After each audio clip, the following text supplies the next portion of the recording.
Okay, இது கேசி ETX bro CC லைரா கம்பேரிசனுக்குலாம் அப்புறம் எடுத்த வீடியோ அது. கேசி மெர்கா. நான் கேசி இடிஎக்ஸ் ப்ரோ சிசி லைராவோட கம்பேரிசனில் சொல்லியிருந்தேன். கேசி மெர்கா அது இதுதான். ஃபஸ்ட்டு இதோட அப்பியரன்ஸ் காட்டிடுறேன். ரொம்ப சிக்கு விழுதியா, ஆனால் ஒன்றும் பொசுக்கு மாட்டேங்குது. இதை கழட்டி எடுக்கிறதுட்டு போதும் ஆயிடுது. கேபிள் நிறைய சொல்லிருக்குது. மெர்கா ஆக்சுவலாக இது வந்து எனக்கு இந்த டிசைன் வந்து எதை ஞாபகப்படுத்துச்சு அப்படின்னா, கேஜி ஏஎஸ் 16 ப்ரோ, அடுத்து KG as 24, KG as 10 bro, இது எல்லாத்தையும் ஞாபகப்படுத்திச்சு. ஆனால் கடைசியில் டிசைன் வந்து கேசி இடிஎக்ஸ் லைட் மாதிரி இருந்தது.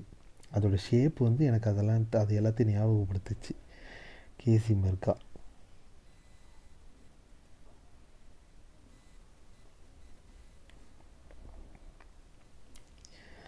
இதில் உங்களுக்கு அந்த உள்ள தெரியும்னு நினைக்கிறேன். 2 இருக்குது. இது வந்து ஃபஸ்ட்டில் இருக்கிறது வந்து இது வந்து 10mm டைனமிக் டிரைவர். இங்கே இருக்கிறது வந்து 8mm high performance dynamic driver. இது வந்து லோவும் மிட்டும் ஹேண்டில் பண்ணும், இது மிட்ஸும் ஹைஸும் ஹேண்டில் பண்ணும். ஆக்சுவலாக இந்த ப்ரைஸில் ஒரு டியூயல் டிரைவர் வந்து எப்படி பெர்ஃபார்ம் பண்ணுது அப்படின்னா, ரொம்ப நல்லாவே பெர்ஃபார்ம் பண்ணிச்சு. நான் எக்ஸ்பெக்டேஷன் வந்து ரொம்ப கம்மியாக தான் வச்சுருந்தேன். அதனால் எனக்கு எக்ஸ்பெக்டேஷன் எக்ஸீட் பண்ண மாதிரி தான் இருந்துச்சு. உங்களுக்கு இதில் உள்ள தெரியுதுன்னு நினைக்கிறேன். இன்னும் கொஞ்சம் ஜூம் பண்ணுறேன். PCB board. ஆக்சுவலாக எலக்ட்ரானிக் கிராஸ் ஓவர்னு மென்ஷன் பண்ணியிருந்தாங்க. இது வந்து எத்தனை பேர் கேள்விப்பட்டிருப்பீங்கன்னு தெரியல. கேசி ZSN ப்ரோ 2ல் வச்சுருந்தாங்க. 2 டிரைவருக்குமே. இப்போ 10mm டிரைவருக்கு வந்து ஒரு இப்போ இந்த இயர்ஃபோன் வந்து 20 to 40,000 ஹெர்ட்ஸ் வந்து சப்போர்ட் ஃப்ரீக்வன்சி ரெஸ்பான்ஸ் பண்ணுது அப்படின்னா, ஒரு 20லேருந்து ஒரு 10,000 வரைக்கும் 10mm டிரைவ் இருக்கும். மிச்சம் இருக்கிற ஃப்ரீக்வன்சி 10,000லேருந்து 40,000 வரைக்கும் 8mm டிரைவ் இருக்குது. அந்த மாதிரி இது பிரித்து கொடுக்கும். இந்த ஃப்ரீக்வன்சி வேலையை இந்த ஃப்ரீக்வன்சியெல்லாம் நீ பார்த்துக்கும், இந்த ஃப்ரீக்வன்சியெலாம் நீ பார்த்துக்குன்னு சொல்லி அப்படி பிரித்து கொடுத்துரும். ஆக்சுவலாக ஒரு 1000 ரூபா பட்ஜெட்டு கீழே எந்த பிராண்டுமே பண்ணாத ஒரு விஷயம் இது. நாங்கள் அப்போ மென்ஷன் பண்ணிக்கோங்க, உங்களுக்கு உள்ளே நல்லா தெரியும்னு நினைக்கிறேன். அது D2 அந்த டைனமிக் டிரைவர் 2, இதில் D1, 2 டிரைவருக்கும் செப்பரேட்டாக இது பண்ணியிருக்காங்க. ஆக்சுவலாக நான் இதை வந்து இந்த எப்படி சொல்கிறது, இந்த டெக்னாலஜி வந்து நான் இந்த ப்ரைஸில் வந்து நான் உண்மையில எதிர்பார்க்கல. கேசி ZSN ப்ரோ 2ல் வைக்கும்போதே ஓகே அடுத்தடுத்து மேலே தான் கொண்டு போவாங்க அப்படின்னு தான் நினச்சேன். நான் ஆக்சுவலாக இந்த டெக்னாலஜி வந்து நான் இந்த ப்ரைஸ்லாம் எதிர்பார்க்கல. யாராவது இதை கன்சிடர் பண்ணலாமா அப்படின்னு கேட்டிங்கன்னா தாராளமாக கன்சிடர் பண்ணலாம். இது ஆக்சுவலாக 4 ப்ரைஸில் அவைலபிளாக இருக்குது. 3 ப்ரைஸு. அது எப்படி நான் சொல்கிறேன். கேசி மெர்கா தான் இந்த காப்பர் இது இருக்குல்ல, ஓஎஃப்சி கேபிள். இது வந்து வித்தவுட் மைக் வந்து 890, வித் மைக் வந்து 990. இதே மெர்கா வந்து காப்பர் இது சில்வர் பிளேட்டட் கேபிள் வந்து வித்து மைக்கு 1090, வித்தவுட் மைக்கு 990. மொத்தம் 3 ப்ரைஸ் வேரியண்ட்டில் இருக்குது. என்ன கேட்டிங்கன்னா, நீங்கள் 990 பே பண்ணி 1090 பே பண்ணி சில்வர் வித் மைக் வாங்கிக்கிறது நல்லது. உங்களுக்கு கால் பேச மாட்டேன், எனக்கு மியூசிக் மட்டும் அப்படின்னா நீங்கள் தாராளமாக 990 பே பண்ணி சில்வர் இருக்குது வாங்கிக்கோங்க. ஆக்சுவலாக லைட்டாக அந்த சவுண்ட் குவாலிட்டி டிஃப்ரென்ஸ் வந்து நான் ஃபீல் பண்ண முடிச்சு. ஆனால் இதுக்குமே நீங்கள் டேக்கு யூஸ் பண்ணிங்கன்னா இன்னுமே நல்லா சவுண்ட் குவாலிட்டி தெரியுது. ஏன்னா ஆக்சுவலாக இது 33 ohms வருது. ஆக்சுவலாக ஒரு சில ஃபோனால் அந்த பவர் கொடுத்து இதை ஹேண்டில் பண்ண முடியாது. அதனால் நீங்கள் ஒரு டேக்குக்கு போகிறது வந்து எனக்கு தெரிஞ்சு நல்லது. இவங்களோட டிஃபால்ட் இயர் டிப்ஸே நல்லாயிருக்கு. சவுண்ட் குவாலிட்டி இவ்வளோ டிரான்ஸ்பரண்ட்டாக தெரியுது 2 டிரைவருமே. ஆக்சுவலாக நல்லாயிருக்கு டிசைன். கேசி இடிஎக்ஸ் லைட் கூட கொஞ்சம் சொதப்பின மாதிரி இருந்தது. ஆனால் கேசி மெர்கா வந்து ரொம்ப சூப்பராகவே பண்ணிட்டாங்க.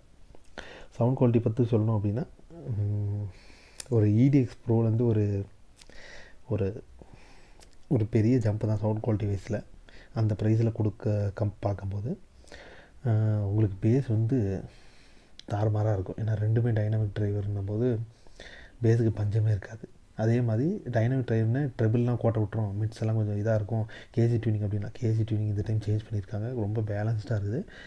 மேல் வாய்ஸ் ஃபீமேல் வாய்ஸும் ரொம்ப இதாக இருக்குது. அது மாதிரி இந்த 8mm டிரைவர் வந்து ஐஸை வந்து சூப்பராக ஹேண்டில் பண்ணுது. ஆனால் கொஞ்சம் ஸ்க்ராச்சஸ் உள்ளது. நான் இப்போ பேசிகிட்டு இருக்கும்போது தான் இதுலேயும் கவனித்தேன். இந்த ஷெல் வந்து எங்கேயாவது தெரியாமல் கீழே வச்சுட்டோம் அப்படின்னா கொஞ்சம் ஸ்க்ராட்ச் ஆகுது. நாளடைவில் கொஞ்சம் மோசமாக தெரியறதுக்கு வாய்ப்புகள் அதிகம். கொஞ்சம் கவனமாக ஹேண்டில் பண்ணிக்கோங்க. எல்லா ஐஎம்க்கும் சொல்கிறது இங்கே தான். கேபிள் உங்களுக்கு எதாவது டேமேஜ் ஆச்சுன்னா இது ஐஎம்ஸ்லேருந்து ஒரு ஆடட் அட்வான்டேஜ். இதுவுமே அதே தான். C type 2 pin. ஆக்சுவலாக நான் இது வச்சுக்கிறது வந்து copper with OFC copper cable with mic version 990 இது. ஆக்சுவலாக நல்லா இருக்குது, பார்த்துக்கிட்டே இருக்கலாம் போல. அவ்வளோ நல்லா டிசைன் பண்ணியிருக்காங்க. ஒரு எப்படிண்ணா இதெல்லாம் பண்ணுறீங்க? இவ்வளோ 1000 பட்ஜெட்டுக்குள்ளே இப்படி, அதுவும் சவுண்ட் குவாலிட்டியெல்லாம் தாறுமாறாக பண்ணி இப்படியெல்லாம் ஒரு செட்டப்லாம் எப்பட்றா கொண்டு வரீங்க? ஏன்டா மற்ற பிராண்ட்ஸ்லாம் இந்த மாதிரி பண்ணுறதில்ல? கேசி மற்ற பிராண்டெலாம் இதெல்லாம் 10,000 செஞ்சானா இவன் 1000 செஞ்சுட்டு எல்லாத்துக்கும் ஆட்டம் காட்டிடுவான். ஃபஸ்ட்லேருந்து கேசி பண்ணுறது எல்லாமே அப்படி தான். மற்றவங்களாம் 10,000 செட் பண்ணான்னா ஆக்சுவலாக எனக்கு அது பெரிய ஷாக்கிங்கு. என்னது இது 64 ஆடியோ, அதில் வந்து U24 U12 என்னமோ ஒன்று உண்டு. U12 24 ஏதோ ஒன்று, அது மாடல் பேர் எனக்கு ஞாபகம் இல்லை. அதில் வந்து 24 டிரைவர் வந்து 2.5 லட்ச ரூபா வந்துச்சு.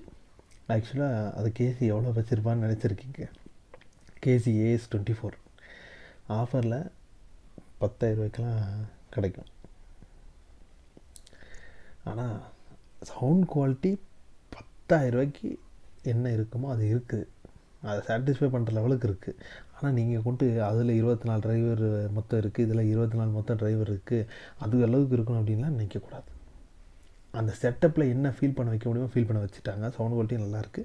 ஆனால் 64 ஆடியோ அவங்க மெனக்கெட்டு நல்ல மெட்டீரியல்ஸ் யூஸ் பண்ணி அவ்வளோ சூப்பராக கொண்டு போயிருப்பாங்க. அது வேறு, அது ஒரு டிஃப்ரெண்ட் ஜேர்னர். நீங்கள் 10,000க்கு 2.5 லட்ச ரூபாய்க்கெல்லாம் கம்பேர் பண்ணவே கூடாது. சரி, இப்போ மறுபடியும் கேசி மறுக்க வருவோம். நீங்கள் ஒரு கேசி EDX Pro யூஸ் பண்ணிட்டு இருந்தீங்க அப்படின்னா இந்த 10mm டிரைவர் அதை வந்து வந்தது தான். 8mm மட்டும் எக்ஸ்ட்ரா வந்திருக்கும். அதனால் உங்களுக்கு கேசி EDX Proவில் வந்து அந்த டீட்டெயிலுக்கு கொஞ்சம் கம்மியாக இருக்குது. ஆனால் இதில் வந்து கொஞ்சம் டீட்டெயிலிங் நல்லாவே இருக்குது. EDX போகிறவங்க அதுவும் 890 990 வித் மைக் 2 வரும். இதில் நீங்கள் வித் மைக்கு காப்பரோட 990க்கு வாங்கிக்கலாம். கூட ஒரு டிரைவர் சேர்ந்து வரும். என்னோடய சஜஷன் அதுதான். இதை பற்றி வேறு ஏதாவது டவுட் இருந்ததுன்னா நீங்கள் வந்து கமெண்ட் செக்ஷனில் சொல்லுங்கள். நான் உங்களுக்கு அது தனியாக ஷார்ட்ஸில் வந்து அது கமெண்ட்ஸ்க்கு நீங்கள் என்ன கொஸ்டின் கேட்டீங்களோ அதுக்கு நான் தனியாக எக்ஸ்ப்ளனேஷன் தரேன். தேங்க்யூ.